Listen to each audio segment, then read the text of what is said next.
अब नेक्स्ट देखिए, जो वैल्यूएशन होता है वो कैसे होगा? वैल्यूएशन होगा as per the valuation rules. जब सप्लायर और रेसिपिएंट आपस में रिलेटेड हो, प्राइस क्या है? सोल कंसिडरेशन फॉर सप्लाई नहीं हो। तो इसके लिए रूल 27 दे रखा है। रूल 27 दे रखा है, जब price is not the sole consideration, ठीक है, फॉर सप्लाई। रूल 28 दे रखा है, जब रिलेटेड पर्सन या डिस्टिंक्ट एस्टेब्लिशमेंट से सप्लाई की जा रही है। 29 है एजेंट का, 30 में आपके कॉस्ट प्लस है, 31 में रेजिडुअल है, और 32 में जो आपके स्पेसिफिक नोटिफाइड सप्लाईज हैं इनका वैल्यूएशन है। जैसे मनी चेंजिंग हो गया, लाइफ इंश्योरेंस हो गया, एयर ट्रैवल एजेंट हो गया, मार्जिन हो गया सेकेंड हैंड गुड्स के केस में। 33 है जब प्योर एजेंट की कैपेसिटी में कोई एक्सपेंडिचर और कॉस्ट इनकर करते हैं, वो वैल्यू ऑफ सप्लाई का हिस्सा नहीं होता है। फिर 34 है किस रेट से कन्वर्जन होगा, एक्सचेंज रेट से, किस रेट से कन्वर्जन होगा। 35 है अगर वैल्यू इंक्लूसिव ऑफ टैक्स है तो कैसे आप सप्लाई की वैल्यू निकालेंगे, कैसे टैक्स का एलिमेंट निकालेंगे, फॉर्मूला दे रखा उसका।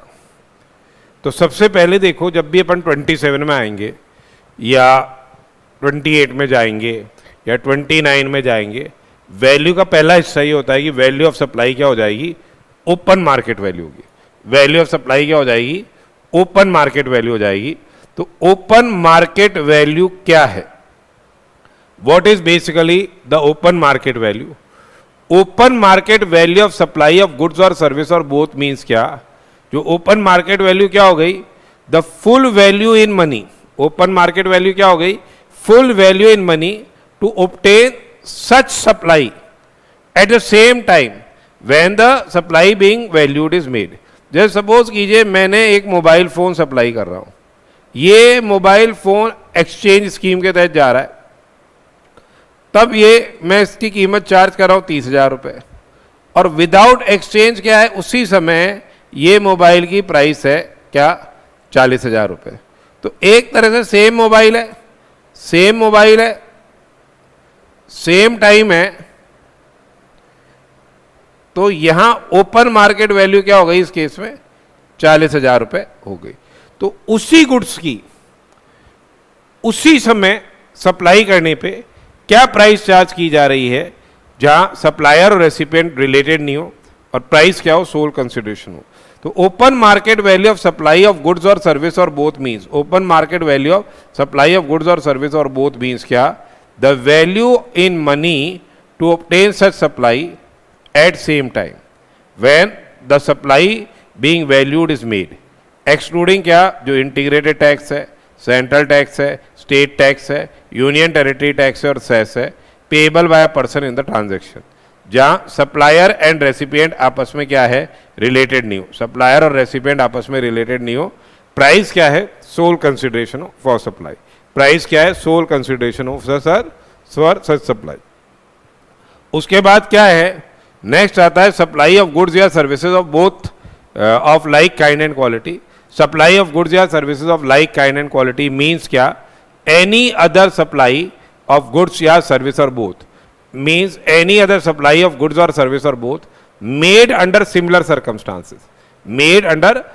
circumstances in respect of the characteristics, quality, functional components, materials, reputation of the goods or service or both first mentioned is the same or closely or substantially resembles that supply of goods or service or both. ठीक है, तो यहां तो एक तरह से क्या हो गया, जो आइडेंटिकल गुड्स है या सिमिलर गुड्स है, एक तरह से जो कॉमर्शियल सब्स्टिट्यूट्स हो गए, वो कहलाए जा रहे हैं आपके क्या, goods of supply of goods और service of both of like kind and quality. तो सप्लाई ऑफ गुड्स और सर्विसेज और both of like kind and quality basically means any other supply of goods or service or both made under say similar circumstances, जहाँ characteristics, quality, functional component, materials, reputation एक जैसी है, ठीक है, they are closely or substantially resembles that supply of goods or service or both। अब आती है बात क्या, रूल 27 की। अब आती है बात क्या, रूल 27 की। रूल 27 बेसिकली डील करता है जब consideration is not wholly in money, जब consideration is not wholly in money, consideration is not wholly in money. तो उस केस के अंदर क्या हो जाएगी, जब consideration is not wholly in money तो वैल्यू क्या हो जाएगी, एक तो हो गई ओपन मार्केट वैल्यू, एक तो क्या हो गई ओपन मार्केट वैल्यू। अगर ओपन मार्केट वैल्यू अवेलेबल नहीं है उस समय तो जो मनी है प्लस जो नॉन मॉनेटरी कंसिडरेशन आपको मिला, जो नॉन मॉनेटरी कंसिडरेशन जो मिला, ठीक है, that amount equal to money, इसकी मनी वैल्यू निकालनी। या फिर क्या है, ये नहीं है तो फिर जो goods of like kind and quality है, फिर value of goods of like kind and quality है,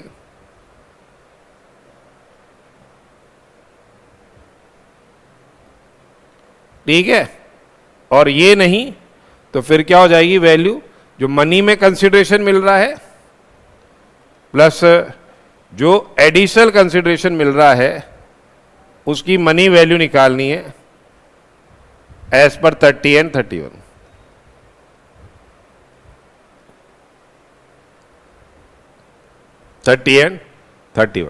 तो लेट अस सी कैसे आपको क्या है वैल्यूएशन करना है। तो where the supply of goods या service is for a consideration, where the supply of goods या service is for a consideration not wholly in money, where supply of goods or service is for a consideration, supply of goods या service is for a consideration not wholly in money, तो value will B क्या, जो open market value. जैसे suppose कीजिए अपन ने एक mobile phone है, एक एक्सचेंज स्कीम में चल रहा है, एक विदाउट एक्सचेंज में same mobile phone, exchange scheme में उसकी कीमत है 42,000 रुपये, विदाउट एक्सचेंज में उसकी कीमत है 45,000 रुपये, तो ओपन मार्केट वैल्यू उस मोबाइल फ़ोन की क्या हो जाएगी, 45,000 रुपये हो जाएगी। फिर दूसरा हो गया total consideration in money plus an amount equal to consideration not in money, total consideration in money plus an amount equal to consideration not in money. फिर हो गया value of supplies of like kind and quality, फिर क्या हो गया value of supplies of से like kind and quality, वो हो गया, प्लस क्या हो गया consideration in money plus consideration in money plus money value of additional consideration plus money value of the additional consideration as per rule 30 या 31, ठीक है। यहां पे क्या हो जाएगा basically money value of the additional consideration as per क्या rule 30 and 31, ठीक है। 30 में कॉस्ट बेस्ड वैल्यूएशन है 110% of the cost of production, 31 में residual method best judgement method. फिर आगे देखिए, जो बेसिकली क्या हो गया ओपन मार्केट वैल्यू हो गई। ओपन मार्केट वैल्यू अगर नहीं है तो जो कंसिडरेशन आपको मनी में मिला है और जो मनी में मिलता वो हो जाएगी, जो काइंड में मिला उसकी मनी निकाल दिया मैंने, क्या इतना ही इसकी वैल्यू है। उसके बाद नहीं तो फिर आपके क्या है गुड्स ऑफ सेम क्लास और काइंड है, और नहीं तो consideration in money plus money value of the consideration as per 30 and 30, ठीक है। उसके बाद है value of supply of goods और सर्विस और बोथ बिटवीन डिस्टिंक्ट पर्सन या रिलेटेड पर्सन। तो एक तो एस्टेब्लिशमेंट ऑफ डिस्टिंक्ट पर्सन क्या होता है, एस्टेब्लिशमेंट ऑफ डिस्टिंक्ट पर्सन क्या होता है? एक देखो 25/5 है और एक 25/4 है, 25/5 है और 25/4 है। एक हमारा रजिस्टर्ड एस्टेब्लिशमेंट है, ये है यूपी में। दूसरा रजिस्टर्ड एस्टेब्लिशमेंट है हमारा ही राजस्थान में। तो ये क्या है? एस्टेब्लिशमेंट ऑफ डिस्टिंक्ट पर्सन माने जाते हैं, सप्लाई वाले चैप्टर में पढ़ा था अपन ने। एक हमारा एस्टेब्लिशमेंट है, रजिस्टर्ड एस्टेब्लिशमेंट है यूपी में। दूसरा हमारा एस्टेब्लिशमेंट है एमपी में। अब ये नॉन टैक्सेबल सप्लाई कर रहा है, ठीक है, तो इसको रजिस्ट्रेशन की जरूरत नहीं है। तो ये भी क्या है? एस्टेब्लिशमेंट ऑफ डिस्टिंक्ट पर्सन से या रिलेटेड अपन ने देखी थे। इनके बीच में सप्लाई होती है, इनके बीच में सप्लाई होती है even when made without consideration, even when made without consideration. ये विदाउट कंसिडरेशन भी क्या है? ये क्या है? सप्लाई मानी जाएगी व्हेन मेड इन कोर्स और फर्दरेंस ऑफ बिजनेस। शेड्यूल 1 में ये चीज़ दे रखी है, शेड्यूल 1 के अंदर ये चीज़ दे रखी है। तो अब देखते हैं अपन इस चीज़ को। नेक्स्ट देखिए रूल 20, 25/4 और 25/5 में जो डिस्टिंक्ट पर्सन्स के एस्टेब्लिशमेंट वहाँ अप्लाई हो रहा है और रिलेटेड पर्सन्स के लिए अप्लाई हो रहा है। अब यहाँ वैल्यू क्या हो जाएगी? सबसे पहले ओपन मार्केट वैल्यू हो जाएगी, वैल्यू ऑफ सप्लाई क्या हो जाएगी? ओपन मार्केट वैल्यू हो जाएगी। और ये नहीं है तो value of supplies of like kind and quality हो गई। ये नहीं है तो वैल्यू ऑफ सप्लाई ऑफ से लाइक काइंड एंड क्वालिटी हो जाएगी, यानी आइडेंटिकल गुड्स या सिमिलर गुड्स उस समय किस प्राइस पे सप्लाई किए जा रहे हैं वो एक तरह से वैल्यू हो गई। और वो भी नहीं तो value will be determined as per the provisions of rule 9 यहाँ पे 30 और 31 के हिसाब से वैल्यू निकाली जाएगी। और यदि goods are supplied as such by the recipient, ठीक है, as such by the recipient, the supplier has an option to take, supplier has an option to take 90% of the price, 90% of the price charged by the recipient from his unrelated customer as the value of the goods. और यदि recipient is eligible for full ITC, यदि recipient क्या है? is eligible for full ITC, तो उस case के अंदर क्या हो जाएगा? जो इनवॉइस प्राइस चार्ज की गई है, क्योंकि वहाँ तो रेवेन्यू न्यूट्रलिटी आ गई, तो जो इनवॉइस वैल्यू चार्ज की गई है वही क्या हो जाएगी? एक्सेप्टेबल हो जाएगी।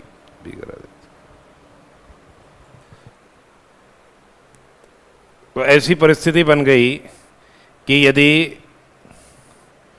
XYZ लिमिटेड ने अपनी डिस्टिंक्ट एस्टेब्लिशमेंट PQR लिमिटेड को ये माल दिया, 40,000 रुपये कीमत चार्ज की गई, ओपन मार्केट वैल्यू इसकी है 50,000 रुपये, ओपन मार्केट वैल्यू है इसकी 50,000 रुपये, और PQR लिमिटेड ने आगे इसको बेचा है 52,000 में, ठीक है। तो 52,000 का 90% कितना हो गया? 52,000 का 90% ले सकते हैं, 52,000 का 90% यानी 46,800 क्या ले सकते हैं? ये वैल्यू ऑफ सप्लाई ले सकते हैं जो अनरिलेटेड पर्सन को आगे बेचा जा रहा है।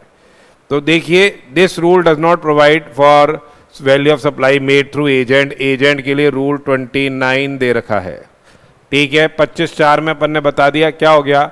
अगर एक ही व्यक्ति के एक से ज़्यादा रजिस्ट्रेशन हुए हैं वेरियस स्टेट्स के अंदर, या एक ही स्टेट के अंदर वेरियस रजिस्ट्रेशन है, तो वो जितने भी रजिस्टर्ड प्लेसेस हैं वो क्या माने जाएंगे? एस्टेब्लिशमेंट ऑफ डिस्टिंक्ट पर्सन माने जाएंगे।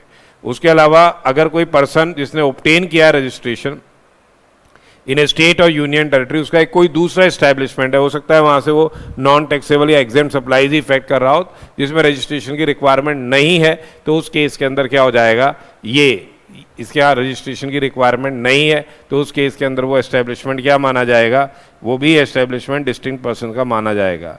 अब यहाँ पे क्या हो रही है कि चाहे कंसिडरेशन चार्ज किया जाए चाहे विदाउट कंसिडरेशन हो, यहाँ पे वैल्यूएशन किया जाएगा रूल 28 के अनुसार, क्योंकि मैंने देखा है, अपन ने देखा क्या कि डिस्टिंक्ट पर्सन को जब सप्लाई किया जाता है या रिलेटेड पर्सन को सप्लाई किया जाता है बिना कंसिडरेशन के तो भी वो सप्लाई के एम्बिट में आ रहा है, ठीक है, when the same is made in course और फर्दरेंस ऑफ बिजनेस। उसके बाद देखिए, it is important to note that as per valuation rule 32(7), it is important to note that as per the valuation rule 32(7), the value of taxable services provided by notified class of service providers, ठीक है, जो notified class of service providers हैं, यदि without consideration supply हो रही है between distinct persons तो उसकी वैल्यू क्या ले ली जाएगी, नील ले ली जाएगी यदि आईटीसी अवेलेबल है।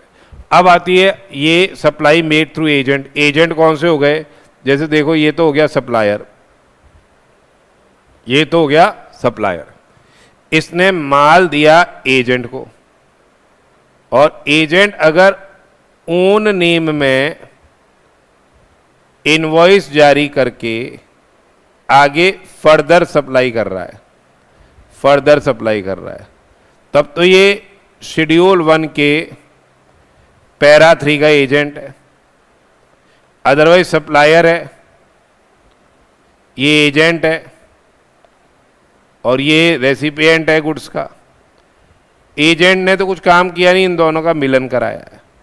सप्लायर इनवॉइस जारी कर रहा है, सप्लायर के नाम में इनवॉइस जारी कर रही है, तो ये पैरा 3 के एजेंट नहीं माना जाएगा। इसमें तो ये सप्लायर खुद ही इनवॉइस जारी कर रहा है तो जीएसटी तो उसी पे ही लग जाएगा, एजेंट को कमीशन पे टैक्स अलग से देना पड़ेगा। तो ये रूल 29 तब अप्लाई हो रहा है जब सप्लाई एजेंट के माध्यम से इफेक्ट की जा रही हो, यानी एजेंट अपनी इनवॉइस नाम में इनवॉइस जारी कर रहा हो। तो value of supply of goods, the value of supply of goods between principal and agent, principal and is agent shall be क्या, एक तो हो गई ओपन मार्केट वैल्यू, एक तो क्या हो गई open market value of the goods being supplied. Value क्या हो जाएगी, value of supply of goods between principal and agent shall be what, the open market value of the goods being supplied. एक तो ओपन मार्केट वैल्यू हो गई, या फिर उनके पास ऑप्शन ये है कि आगे जो एजेंट फर्दर सप्लाई कर रहा है सेम गुड्स की फर्दर सप्लाई कर रहा है सेम गुड्स की, तो इसकी क्या है 90% जो प्राइस चार्ज की जा रही है, 90% of the price charge, 90% of the price charge क्या है, ले सकते हैं value at the option of the supplier, at the option of the supplier be 90% of the price charge for supply of goods of like kind and quality by recipient to his customer not being related if the goods are intended for further supply by the said recipient. In case the goods are intended for further supply by the said recipient. ठीक है। अब यदि value cannot be determined as per the provisions of rule above rules, तो फिर क्या है, value determine होगी 30 या 31 के हिसाब से, that is cost plus 10% markup, या in accordance with the best judgement method. अब आती है रूल 30। रूल 30 क्या है, कॉस्ट प्लस मेथड। रूल 30 क्या है, कॉस्ट प्लस मेथड। वैल्यू क्या हो जाएगी इस केस में, 110% of cost of production. Value क्या हो जाएगी, 110% of the cost of production, या कॉस्ट सेक्शन ऑफ गुड्स, या cost of provision of services. तो यदि value of supply of goods और सर्विस और both is not determinable as per the preceding rules, तो वैल्यू क्या हो जाएगी, 110% हो जाएगी कॉस्ट ऑफ प्रोडक्शन या manufacture, cost action of goods, या cost of provision of the services. ठीक है। जो सर्विस सप्लायर्स हैं वो इस रूल को बाईपास करके स्ट्रेट अवे क्या है 31 में जा सकते हैं, 30 को नहीं जाके 31 में जा सकते हैं स्ट्रेट अवे। उसके बाद है रेजिडुअल मेथड। नेक्स्ट क्या है आपके, रेजिडुअल मेथड है। तो where the value of supply of goods या सर्विस और both, where the value of supply of goods या सर्विस और both cannot be determined under rule 27 to rule 30। ये क्या है, निकाल नहीं सकते 27 से लेके 30 तक। तो उस केस के अंदर क्या हो जाएगा, value shall be determined using reasonable means. Value क्या हो जाएगी, the same shall be determined using reasonable means consistent with the principles and the general provisions of section 15। ठीक है, रेजिडुअल मेथड जो कि 15 के स्टेटवरी प्रोविजंस है, इन नियमों के को ध्यान में रखते हुए क्या है, आपको वैल्यू इस केस के अंदर निकालनी पड़ेगी।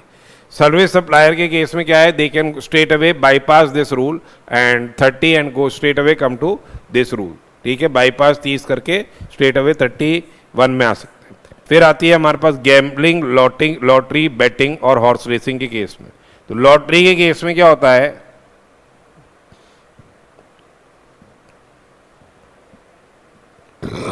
%28 GST है। लॉटरी केस में 28% GST है। तो वैल्यू ऑफ क्या हो जाएगी लॉटरी की, जो भी फेस वैल्यू ऑफ टिकट है, जो भी फेस वैल्यू है या जो प्राइस नोटिफाइड है, दो भी जोनों में से हायर हो।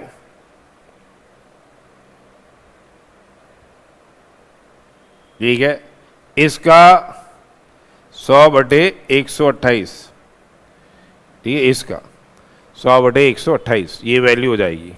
बेटिंग, गैम्बलिंग और हॉर्स रेसिंग में जो टोटल बैट वैल्यू है,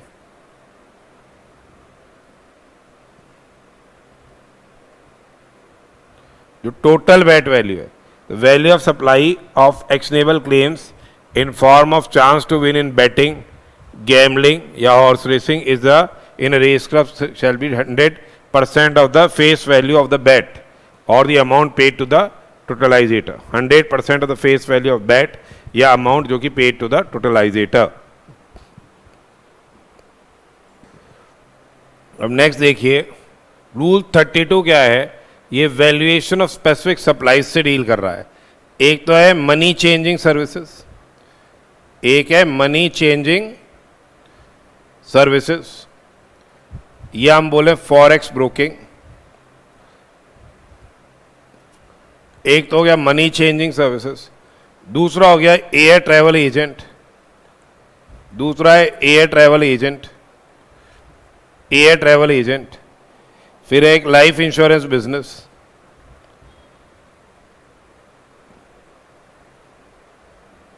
फिर है लाइफ इंश्योरेंस बिजनेस, एक है सेकेंड हैंड गुड्स और एक है आपके redeemable vouchers, redeemable vouchers. So basically क्या है, purchase and sale of foreign currency हो गई एक तो, including money changing, booking of tickets by air travel agent हो गया, लाइफ इंश्योरेंस बिजनेस हो गया, supply of second hand goods हो गए, supply of second hand goods हो गए, और एक हो गया आपके क्या, redeemable vouchers, stamps, coupons, tokens etcetera. तो basically the rule overrides the other valuations, the rule overrides what the other valuation. दस यहां पे जो वैल्यूएशन की जो स्पेसिफिक रूल बना रखा है उसके हिसाब से ही वैल्यूएशन करना पड़ेगा। अब यहां पे देखिए, सबसे पहले आती है फॉरेन या मनी चेंजिंग सर्विस की हम बात करें, मनी चेंजिंग सर्विस की हम बात करें या फॉरेन एक्सचेंज ब्रोकिंग की हम बात करते हैं, मनी चेंजिंग सर्विसेज या फॉरेन एक्सचेंज ब्रोकिंग की हम बात कर रहे हैं, मनी चेंजिंग सर्विस या फॉरेन एक्सचेंज ब्रोकिंग की हम बात कर रहे हैं।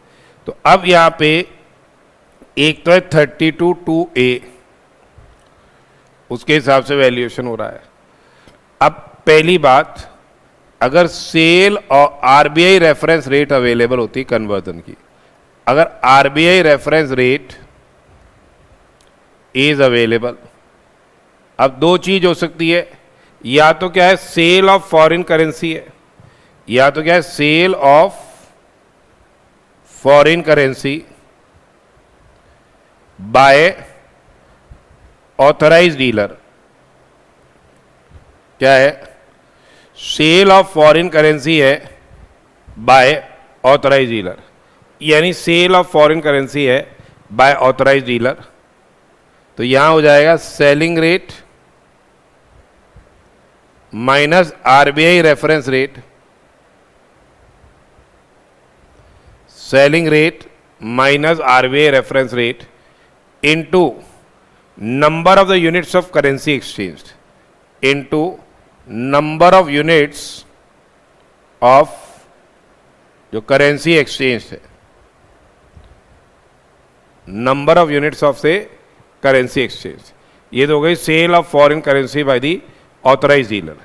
एक हो गई यही परचेज ऑफ फॉरेन करेंसी हो, परचेज ऑफ फॉरेन करेंसी हो,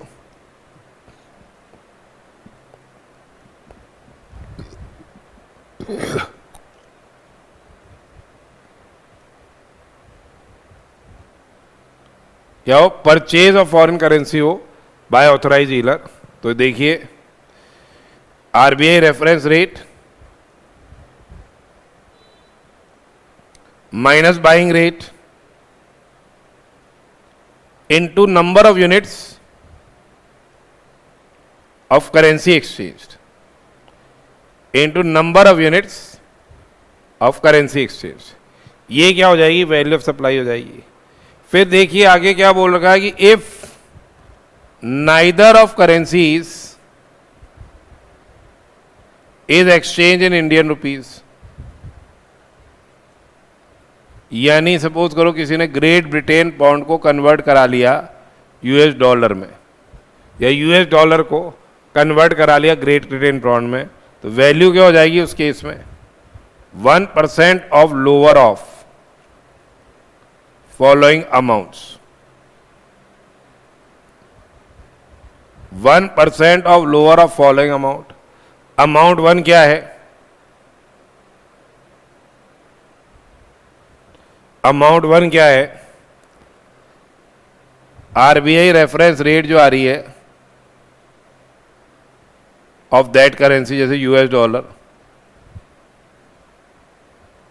आरबीआई रेफरेंस रेट जो आ रही है, ठीक है, आरबीआई रेफरेंस रेट जो आ रही है उस करेंसी की into number of units of currency exchanged, ठीक है। इसी हिसाब से जो भी बेची है खरीदी है जैसा भी है। अमाउंट 2 क्या हो गया, ये हो गया आरबीआई रेफरेंस रेट, इसे एक्सचेंज की सेल कर लो into number of units of currency जो बॉट की गई है, number of units of currency जो बॉट की गई है, ठीक है। तो ये आ जाएगी, इसका लोअर जो आएगा इसका 1%, और अगर जो करेंसी है जो एक्सचेंज की गई उसमें RBI reference rate is not available, यदि आरबीआई रेफरेंस रेट अवेलेबल नहीं है, यदि आरबीआई रेफरेंस रेट अवेलेबल नहीं है तो उस केस में वैल्यू क्या हो जाएगी, उस केस के अंदर वैल्यू हो जाएगी 1% ऑफ जो ग्रॉस अमाउंट ऑफ करेंसी है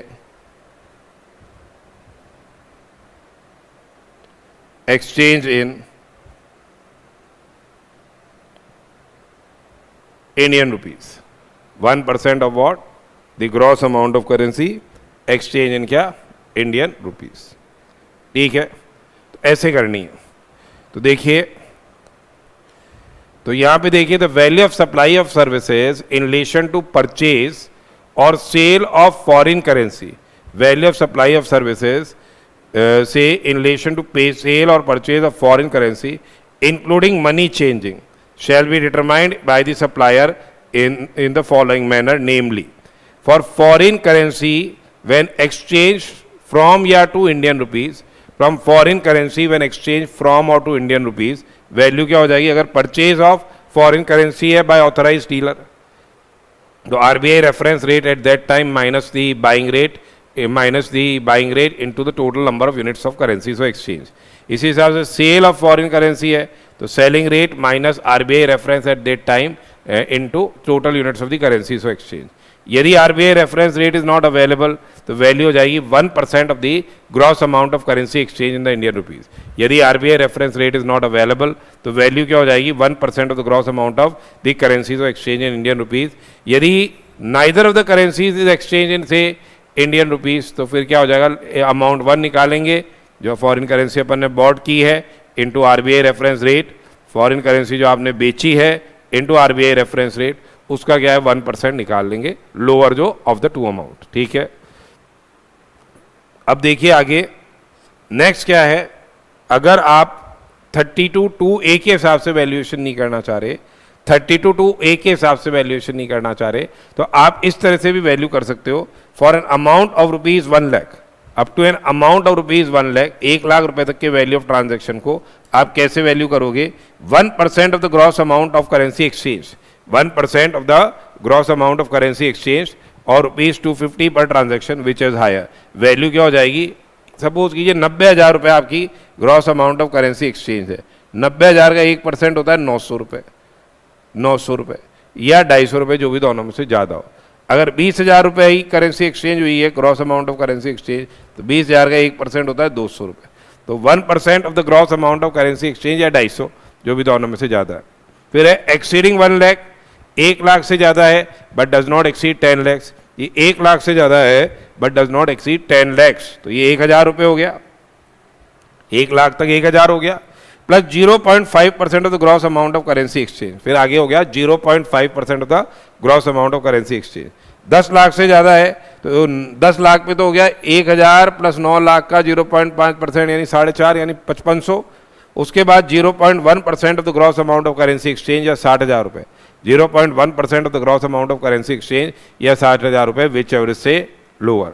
ठीक है, such option shall not be withdrawn से during the remaining part of the financial year. ये ऑप्शन जो है ये विड्रॉ नहीं किया जाएगा during the remaining part of the financial year. अब आती है बात क्या? ट्रैवल एजेंट की बात। ट्रैवल एजेंट, ये 60,000 हाईएस्ट अमाउंट हो सकता है, हाईएस्ट वैल्यू हो सकती है। ट्रैवल एजेंट में देखो इनको कमीशन मिलता है, इनको कमीशन मिलता है। तो ट्रैवल एजेंट को क्या मिल रहा है? कमीशन मिल रहा है। ट्रैवल एजेंट को कमीशन मिल रहा है, तो इसकी वैल्यू क्या हो जाएगी? अगर डोमेस्टिक बुकिंग है,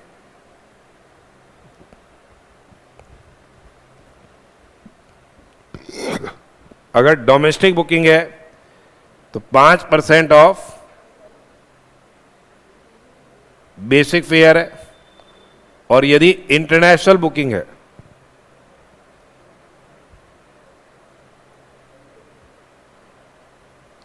तो वैल्यू क्या हो जाएगी? 10% ऑफ बेसिक फेयर हो जाएगी। इंटरनेशनल बुकिंग में क्या हो जाएगी value? 10% of the basic fair हो जाएगी, किसमें? इंटरनेशनल बुकिंग के अंदर। तो ये हो गई ट्रैवल एजेंट की बात। उसके बाद है insurance business, life insurance business. अगर ओनली रिस्क कवर पॉलिसी है, सिर्फ और सिर्फ रिस्क कवर पॉलिसी है, ओनली रिस्क कवर पॉलिसी है, तो जो भी आपके प्रीमियम चार्ज है वही वैल्यू है। अगर ड्यूअल बेनिफिट है, रिस्क कवर भी है, इन्वेस्टमेंट्स भी हैं, तो अब amount is allocated towards investment is से intimated to the policy holder. जो अमाउंट है जो एलोकेटेड है टुवर्ड्स इन्वेस्टमेंट, ये अगर इंटीमेट किया है पॉलिसी होल्डर को कि भाई 80% तो इन्वेस्टमेंट में जाएगा, 20% रिस्क कवर में रहेगा आफ्टर मीटिंग द जो भी चार्जेस वगैरह हैं, तो फिर क्या हो जाएगा? वैल्यू क्या हो जाएगी? जो भी टोटल प्रीमियम है जो आपसे चार्ज किया जा रहा है माइनस द अमाउंट एलोकेटेड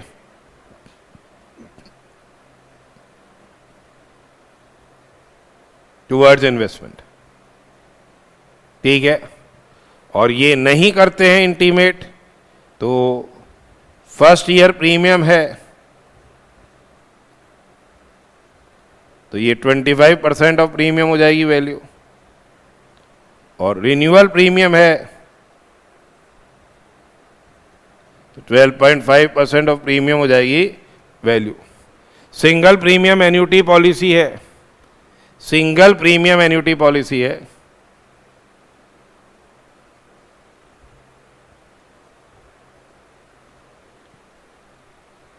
तो फिर हो जाएगी आपके 10% ऑफ सिंगल प्रीमियम, फिर 10% ऑफ सिंगल प्रीमियम हो जाएगी। तो देखिए द वैल्यू ऑफ सप्लाई से, पहले तो एयर ट्रैवल एजेंट भी पढ़ लो, आपने नहीं पढ़ा। तो value of supply of services in relation to booking of tickets for travel by air, booking of tickets for travel by air provided by an air travel agent shall be deemed to be the amount calculated. ये हो जाएगा 5% of basic fare in case of domestic bookings, 5% of basic fare in case of domestic bookings and 10% of basic fare in case of international bookings.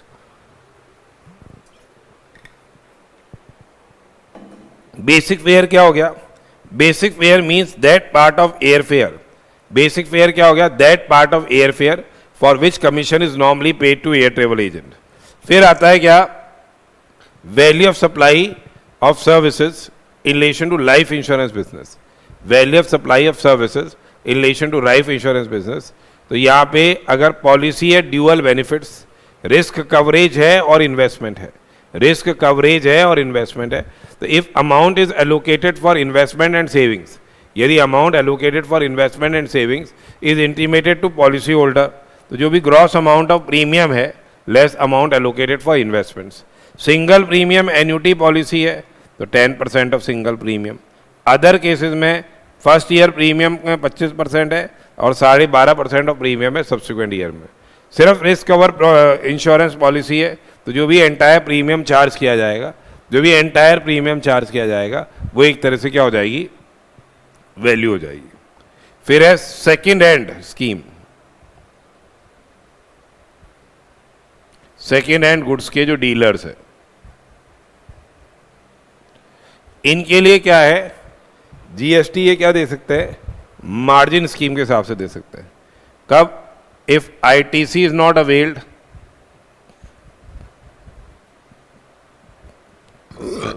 अगर ये ITC avail ही नहीं कर रहे तो इनको क्या है, जीएसटी देना पड़ेगा ऑन मार्जिन।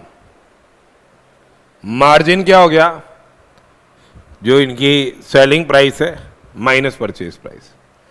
मार्जिन क्या है, selling price minus purchase price, ये मार्जिन है।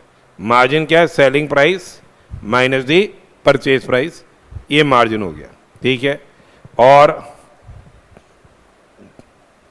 यदि आईटीसी इज अवेल्ड फिर तो कोई दिक्कत ही नहीं है।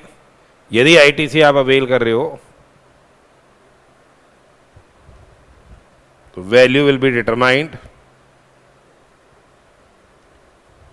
In normal manner. पूरी इनवॉइस वैल्यू पे जीएसटी देना पड़ेगा और जो परचेज प्राइस है उस पर जीएसटी पे किया है उसका आईटीसी मिल जाएगा। अब ऐसा होता है जैसे फाइनेंस कंपनी है, उन्होंने क्या किया, से कोई कार को से फाइनेंस किया, फिर इस कार को फाइनेंस करने के बाद अगर रीपेमेंट नहीं होता लोन का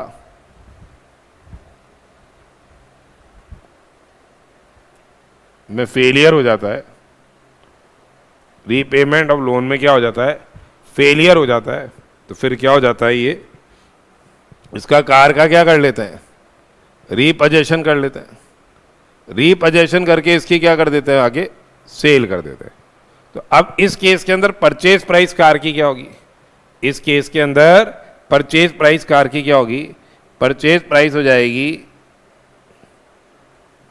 ठीक है, जो परचेज प्राइस जो कार की थी वो उसमें 5% पर क्वार्टर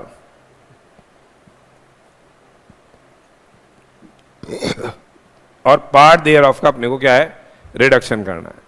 5% पर क्वार्टर या पार्ट देयर ऑफ का रिडक्शन करना है। कब से,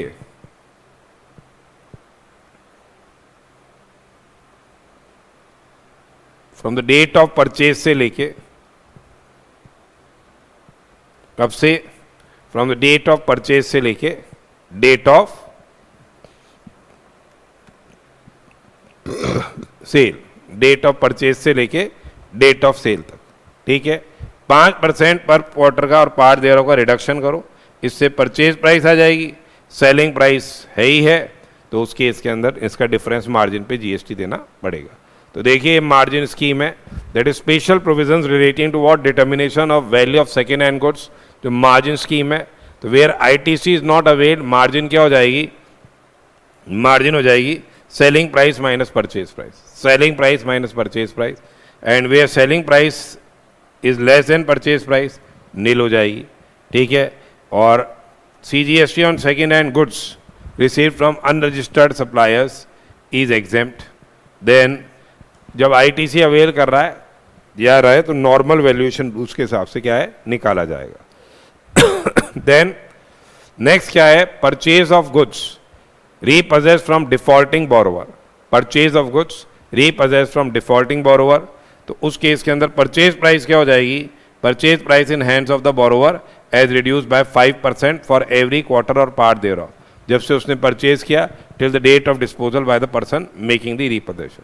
अगर बोरोवर क्या है, डिफॉल्टिंग बोरोवर अनरजिस्टर्ड है, यदि डिफॉल्टिंग बोरोवर रजिस्टर्ड है तो repossession agency will discharge GST at the supply value without any reduction of actual या notional amount of the purchase. Then value of token या वाउचर या coupon या stamp, तो इसमें क्या है, जो टोकन है या वाउचर है या कूपन है या स्टैम्प है, तो इसमें कितनी मनी वैल्यू के गुड्स क्या है एक्सचेंज किए जा सकते हैं, कितनी मनी वैल्यू के गुड्स लिए जा सकते हैं या सर्विसेज ली जा सकती है, ठीक है। ये क्या हो जाएगी, वैल्यू ऑफ सप्लाई हो जाएगी। तो वैल्यू ऑफ टोकन या वाउचर या कूपन या stamp shall be which is redeemable against supply of goods या service or both shall be equal to what, the value money value of goods या service or both redeemable against such voucher, token या coupon और stamp। अब आती है value of notified supplies between distinct persons, ठीक है। तो value of taxable services provided by such class of providers as may be notified by the government on recommendation of council as referred in para 2 of schedule 1 of the act between distinct persons as referred under section 25 where ITC is available shall be deemed to be nil, ठीक है। अब rule 33 ये बोलता है कि अगर कोई expenditure और कॉस्ट्स हैं, एक्सपेंडिचर और कॉस्ट्स है incurred by pure agent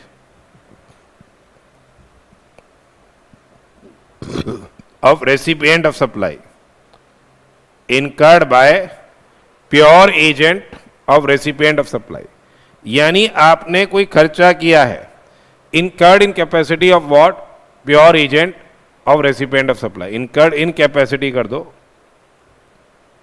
of pure agent of recipient of supply, क्या होएगा, same shall not form the part of value of taxable supply, same shall not form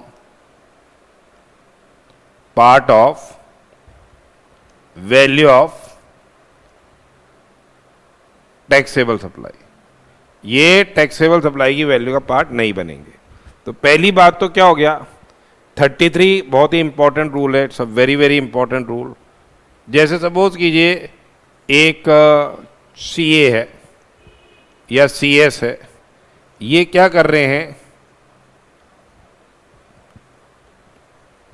company incorporation का काम कर रहे हैं।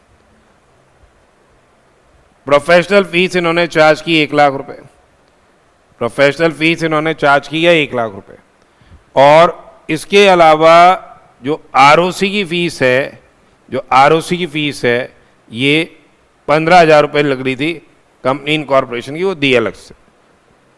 तो इस केस के अंदर जो 15,000 रुपये इन्होंने इनकर किए हैं, वो इनकर किए in capacity of pure agent of recipient of supply. तो ये 15,000 रुपये चार्ज करेंगे, सेपरेटली शोन है इन द इनवॉइस। तो ये आरओसी की फीस जो एक्चुअल बेसिस पे इन्होंने दी है, same will not be included in the value of the taxable supply, ये इंक्लूड नहीं होगी किसमें, वैल्यू ऑफ टैक्सेबल सप्लाई में इंक्लूड नहीं होगी। तो बेसिकली कौन हो गया pure agent? Pure agent means a person, pure agent means a person who enters into what? A contractual agreement, who enters into contractual agreement with the recipient of supply to act as his pure agent to incur expenditure या cost in course of supply of goods or service or both. He neither intends to hold nor hold title to the goods or services or both, so procured or supplied as pure agent of the recipient of supply. Then he does not use his जो भी goods उसने procure किए हैं इन capacity of pure agent of supply, वो goods या services वो use नहीं करेगा खुद के इंटरेस्ट के लिए, और जो अमाउंट उसने पे किया है थर्ड पार्टी को उन गुड्स और सर्विसेज को प्रोक्योर करने के लिए, उतना ही अमाउंट वो क्या करेगा, रिकवर करेगा, उतना ही अमाउंट वो क्या करेगा, रिकवर करेगा। बेसिक चीज क्या है? बेसिक चीज ये है कि जो भी एक्सपेंडिचर और कॉस्ट इनकर किया जाता है, जो भी एक्सपेंडिचर या कॉस्ट जो इनकर किया जाता है in capacity of pure agent of the recipient of supply, वो क्या होता है, इंक्लूड नहीं होगा वैल्यू ऑफ सप्लाई में। चार इन तीन कंडीशंस को सेटिस्फाई करना है। जो सप्लायर है ही acts as a pure agent of recipient of supply. जब वो थर्ड पार्टी को पेमेंट कर रहा है तो किस कैपेसिटी में पेमेंट कर रहा है, in capacity of pure agent of recipient of supply. जब वो थर्ड पार्टी को पेमेंट कर रहा है तो किस कैपेसिटी में पेमेंट कर रहा है, in capacity of what, pure agent of the recipient of supply.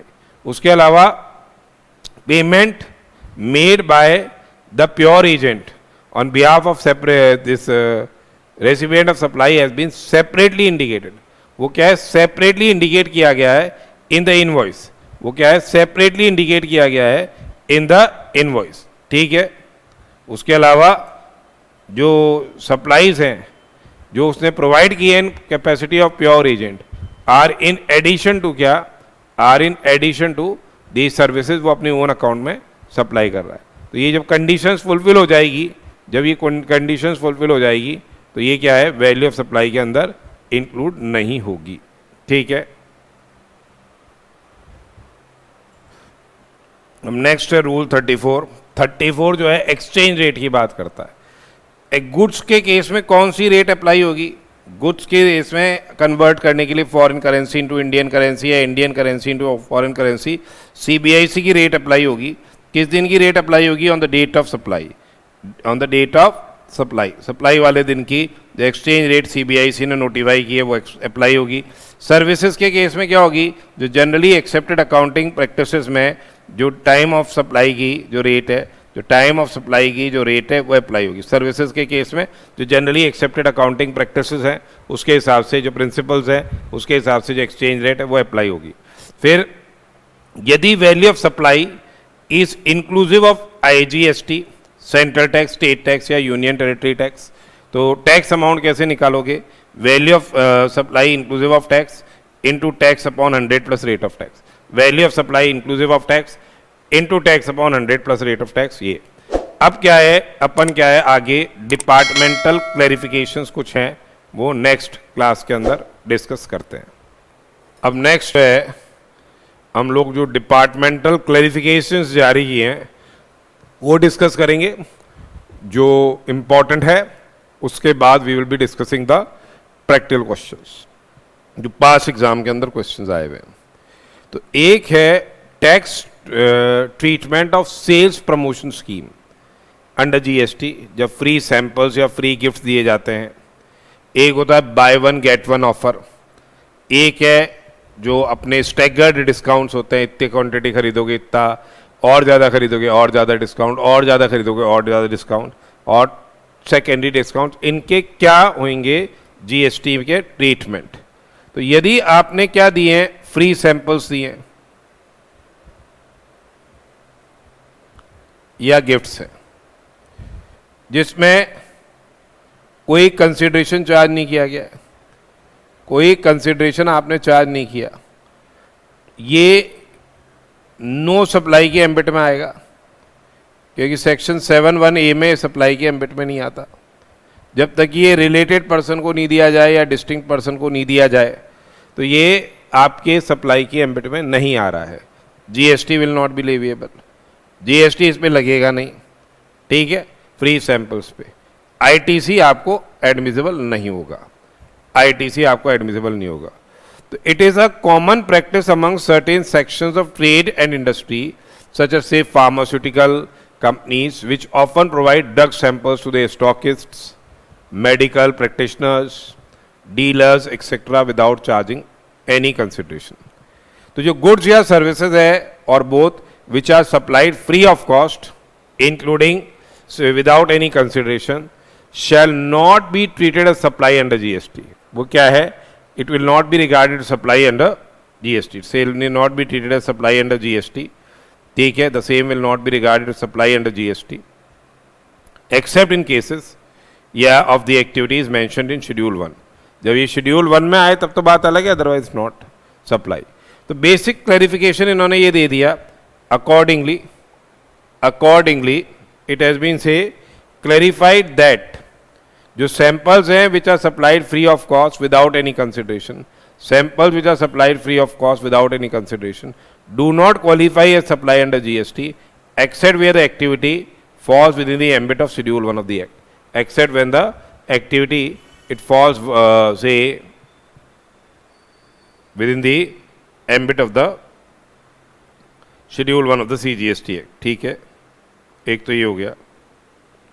दूसरा देखिए, ITC इज नॉट एडमिसिबल, अगर ये एक्टिविटी सप्लाई नहीं है तो आईटीसी आपको एडमिसिबल नहीं होगा। तो under section 17(5)(h) of the act, ये ब्लॉक्ड क्रेडिट का आप आगे पढ़ेंगे कि ITC shell not be available in respect of goods जो कि लॉस्ट है, स्टोलन है, डिस्ट्रॉयड है, रिटर्न ऑफ है या disposed of by way of gift या फ्री सैंपल्स। अगर आपने ऑलरेडी जो इनपुट या इनपुट सर्विसेज हैं या कैपिटल गुड्स है जो कि इनको बनाने के काम में लिए गए हैं, उस पर आईटीसी लिया है, तो उसको रिवर्स करना आपको पड़ेगा जब तक कि ये टैक्सेबिलिटी के एम्बिट में नहीं आते हैं। So however where activity of distribution of gifts या free samples falls within the meaning of supply on account of provisions of schedule 1, ठीक है, तो उस केस के अंदर क्या हो जाएगा, the supplier would be eligible to avail the ITC. दूसरा हो गया क्या, buy one get one offer. जैसे अपन सोप खरीदते हैं तो 4 पैक के अंदर एक लिखा होता है, 3 का तो ये है, एक का हो गया क्या 1 फ्री, एक है इसमें फ्री। या पेस्ट आपने खरीदा, टूथपेस्ट, इसमें टूथब्रश आपके क्या आ गया, फ्री आ गया। तो बेसिकली यहां पे क्या हो रहा है, एक तरह से ये क्या है, एक्चुअली कोई चीज फ्री नहीं है। यहां पे क्या हो रहा है, ये जो सप्लाईज हैं, दे 2 और मोर सप्लाईज, ठीक है, 2 और मोर सप्लाईज प्राइस फॉर 1, ये है बेसिकली सप्लाई ऑफ 2 और मोर गुड्स प्राइस्ड फॉर 1। तो इस केस के अंदर ये कोई फ्री वाला केस है ही नहीं, बोला मेरे को फ्री आइटम दे दो, वो नहीं मिलेगा। बाकी बहुत आप देख रखे हो यूट्यूब वगैरह पे सब चीज़ आजकल फ्री चल रही है, फ्री का ज़माना है, पर यहाँ तो भाई साहब जेन्युइन फ्री नहीं है। ये क्या है, 2 चीज़ों को एक साथ दे रहे हैं। आप क्योंकि फ्री वाला दे दो बाकी रख लो, वो संभव नहीं है। तो इट इज़ बेसिकली क्या, जीएसटी लगी रहा है, जो भी कंसिडरेशन आप चार्ज करोगे, आईटीसी रिवर्सल की सच में कोई रिक्वायरमेंट नहीं है। तो देखिए, sometime companies announce offers like buy 1 get 1 free. For example, if you buy 1 soap you get 1 soap free, या get 1 toothbrush free along with the purchase of toothpaste. तो as per section 7(1) of the act, goods या services जो genuinely supply किए जाते हैं free of cost without consideration, वो supply के ambit में नहीं आते। बेसिकली ये फर्स्ट क्लास में इट अपीयर्स कि भाई यहाँ तो एक चीज़ फ्री है, पर ऐसा कुछ भी नहीं है, ऐसा नहीं है। In fact it is not an individual supply, in fact it is not an individual supply of free goods but a case of 2 or more individual supplies, case of 2 or more individual supplies where a single price is being charged, 2 or more individual supplies जहाँ single price is being charged for entire supply। या single price charge की जा रही है क्या entire supply के लिए, तो यह बेसिकली क्या हो गया, it is basically supply of 2 goods for price of 1। अब यहाँ पे टैक्सेबिलिटी डिपेंड करेगी कि ये कंपोजिट सप्लाई है कि मिक्स सप्लाई है। अगर मिक्स सप्लाई है तो फिर highest rate of GST will be applicable और आपको आईटीसी एडमिसिबल होएगा इसमें, क्योंकि यहाँ तो जीएसटी लग रहा है, इसलिए आईटीसी आपको एडमिसिबल होगा। It's also clarified that ITC shall be available to the supplier for input या इनपुट सर्विस या capital goods used in relation to supply of goods और सर्विस और both as part of the such offers. फिर होता है, एक होते हैं हमारे क्या स्टैगर्ड डिस्काउंट्स हो गए, ये वॉल्यूम डिस्काउंट्स हो गए, ठीक है। इसमें क्या हो रहा है, जैसे आप 10,000 यूनिट्स खरीदोगे तो हम आपको 2% देंगे, 15,000 खरीदोगे तो हमको 2.25% देंगे, 30,000 खरीदोगे तो हम आपको 5% डिस्काउंट देंगे। लाइकवाइज ये स्टैगर्ड मैनर में चल रहा है। अब यहाँ क्या है, जो डिस्काउंट आप दे रहे हो इज नोन बिफोर और eight the time of supply. Basically ये डिस्काउंट क्या हो जाएगा, 15(3)(b के अनुसार क्या है, सप्लाई अगर ऑलरेडी इफेक्ट हो गई है तो 15(3)(b के अनुसार जो कंडीशंस सेटिस्फाई करोगे, जो कंडीशंस आप सेटिस्फाई करोगे 15(3)(b के अनुसार जो कंडीशंस आप क्या कर रहे हो, सेटिस्फाई कर रहे हो, तो सेम विल बी डिडक्टेबल। ये क्या हो जाएगा, डिडक्टेबल हो जाएगा, ये क्या हो जाएगा, डिडक्टेबल हो जाएगा। तो देखिए staggered discount, sometimes the suppliers offer staggered discount to its customers, increase in discount rate with increase in purchase volume. 10% discount दे दिया फॉर परचेजेस अबाउट 5,000, 20% डिस्काउंट दे दिया for purchases about 10,000, then 30% discount दे दिया for purchases about 20,000। Such discounts are shown in the invoice itself.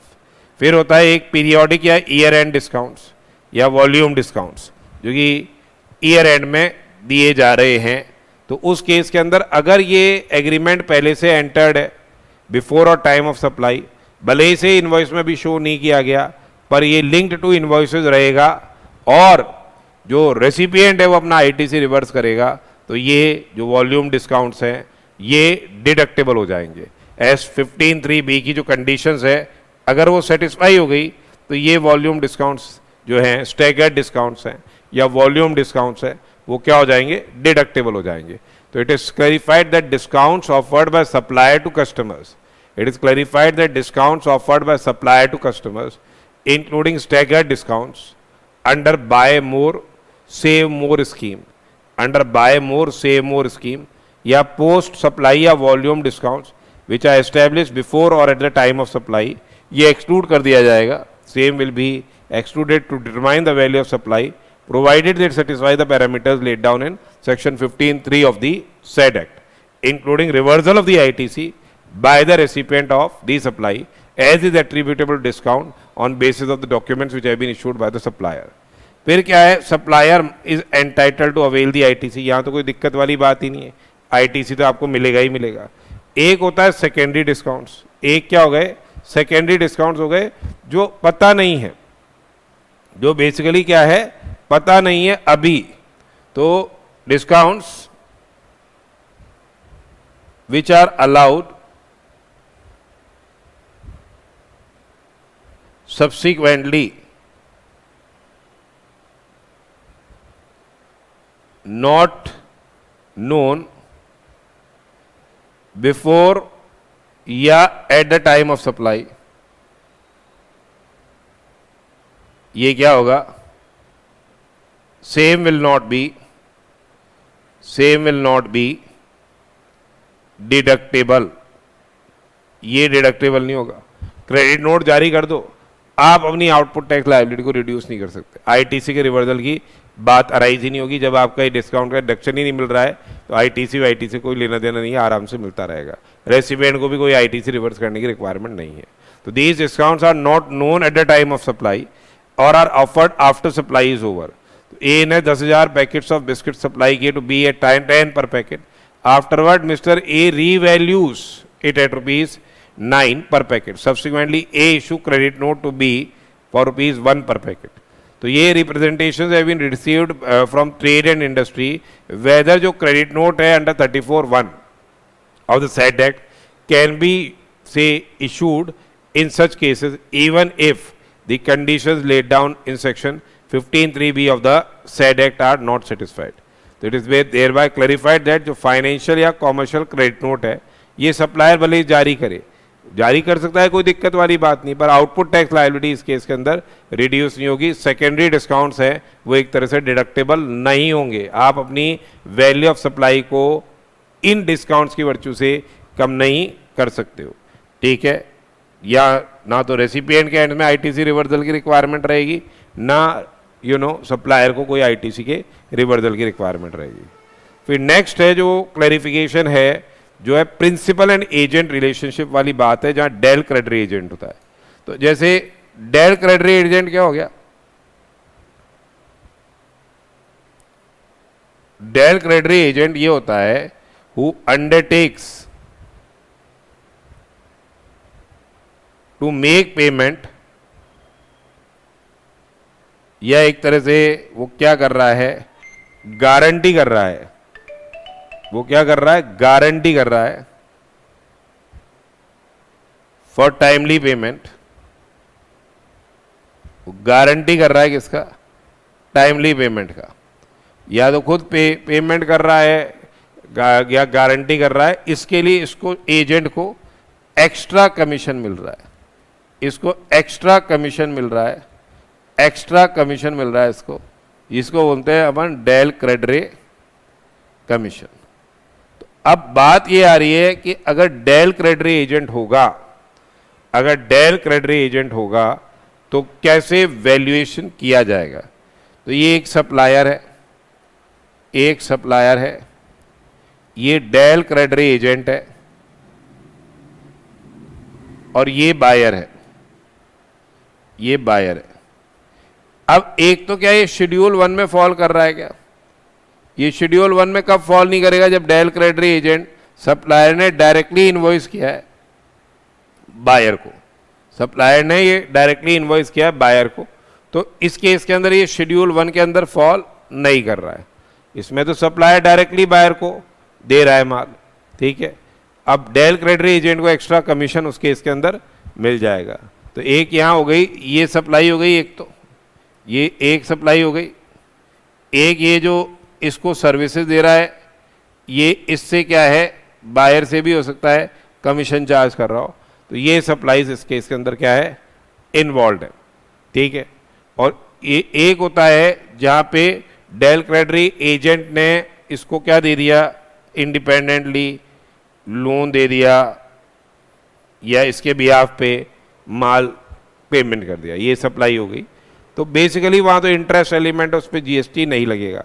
पर अगर del credere agent schedule 1 में fall कर रहा है, यानी अपने नाम में इनवॉइस जारी कर रहा है, तो जो इंटरेस्ट कलेक्ट किया जाएगा, जो फाइनेंसिंग इसने की है डेल क्रेडिटरी एजेंट ने, वो वैल्यू ऑफ सप्लाई में इंक्लूड हो जाएगी. एक बार डिस्कस कर लेते हैं. देखिए, del credere agent DCA is a selling agent who is engaged by the principal, is a selling agent who is engaged by the principal to assist in supply of goods या services by contacting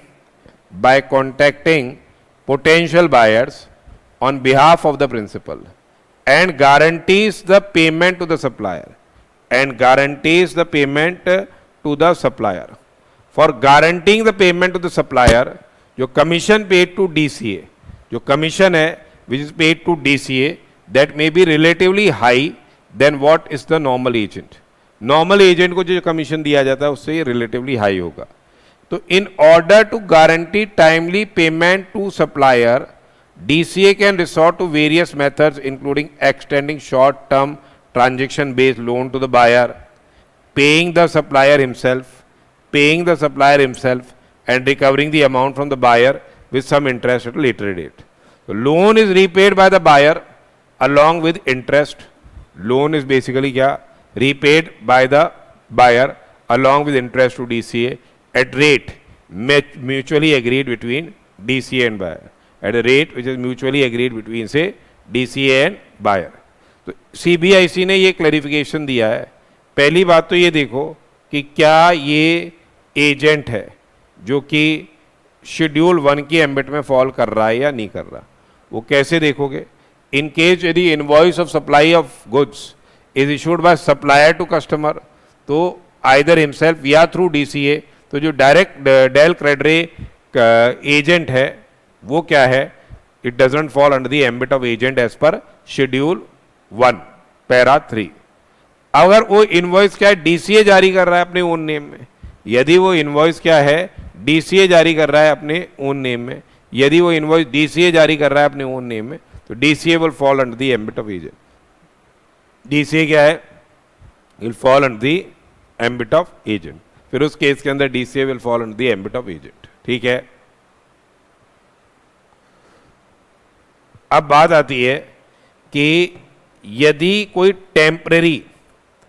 temporary short term transaction based loan दिया जा रहा है, किसको दिया जा रहा है? DCA दे रहा है. किसको? रेसिपिएंट को, जिससे वो इंटरेस्ट चार्ज कर रहा है by DCA, for which interest is charge by DCA.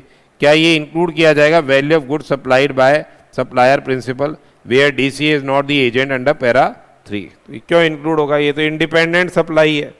तो यहाँ पे क्या है? जब DCA एजेंट नहीं है सप्लायर का, जब DCA एजेंट नहीं है सप्लायर का, interest charge on short term loans provided by DCA to recipient of the goods, interest charge on short term loans provided by DCA to recipient of goods is not to be included in the value of supply of goods. ये include नहीं किया जाएगा किसमें? Value of supply of goods के. यहाँ एक supply तो हो गई, जो प्रिंसिपल सप्लायर जो है वो किसको दे रहा है? रेसिपिएंट को दे रहा है. दूसरी सप्लाई क्या हो गई? जो एजेंसी सर्विसेज DCA क्या है? सप्लायर को दे रहा है या रेसिपिएंट को दे रहा है या दोनों को दे रहा है. तीसरी सर्विस क्या हो गई? जो एक्सटेंशन ऑफ लोन्स है by DCA to the recipient. तो यहाँ पे क्या है? जब DCA एजेंट ही नहीं है पैरा 3 ऑफ शेड्यूल 1 का, तो जो temporary short term accommodation transaction being based loan provided by DCA to buyer, ये क्या है? एक तरह से सप्लाई ऑफ सर्विस हो गई by DCA to the recipient. ठीक है, on principal to principal basis. ये एक इंडिपेंडेंट सप्लाई है. जो इंटरेस्ट चार्ज किया जाएगा वो वैल्यू ऑफ गुड्स का नहीं फॉर्म किया जाएगा part which is supplied by the buyer. ठीक है, ये इंटरेस्ट इंक्लूड नहीं होगा. बेसिकली ये जो इंटरेस्ट है ये एग्जेम्प्ट हो जाएगा अंडर एंट्री 27 यानी serial number 27 of the notification number 12/2017 CT rate. ये अपन ने इंटरेस्ट वाला एग्जेम्पशन पढ़ा था सर GST में. वो इंटरेस्ट क्या हो जाएगा? एक तरह से एग्जेम्प्ट हो जाएगा. ठीक है. दूसरा देखिए, यदि जो DCA है ये एजेंट है, तो अब यहाँ पे क्या हो गई? इतनी सप्लाईज इन्वॉल्व हो गई. एक तो सप्लाई ऑफ गुड्स हो गई by the supplier to the DCA. दूसरा हो गया further supply of goods by DCA to the recipient. एक हो गई एजेंसी सर्विसेज दे दी गई है DCA को to the supplier and to the recipient. और एक हो गया extension of credit by DCA to recipient. तो एक तो सप्लायर ने माल जो DCA को दिया वो भी सप्लाई है, DCA आगे रेसिपिएंट को दे रहा है वो सप्लाई है. एक DCA ने जो रेसिपिएंट और सप्लायर से कमीशन चार्ज किया वो सप्लाई है, और एक एक्सटेंशन ऑफ क्रेडिट है. तो इट्स यहाँ पे जो है इंटरेस्ट चार्ज किया जाएगा वो value of supply of goods जो DCA चार्ज कर रहा है अपने रेसिपिएंट से उसमें इंक्लूड हो जाएगा. तो it's clarified that in cases जहाँ DCA बेसिकली क्या है, जहाँ DCA क्या है? एजेंट है. जहाँ DCA क्या है? एजेंट है. Under para 3 of schedule 1 of the CGST act जो temporary short term transaction based credit है, temporary short term transaction based credit being provided by DCA to buyer no longer retains its character of independent supply and is subsumed in supply of goods by DCA to the recipient. Subsumed in supply of goods by DCA to the recipient. It is emphasized that the activity of what? The extension. Activity of the extension. ठीक है.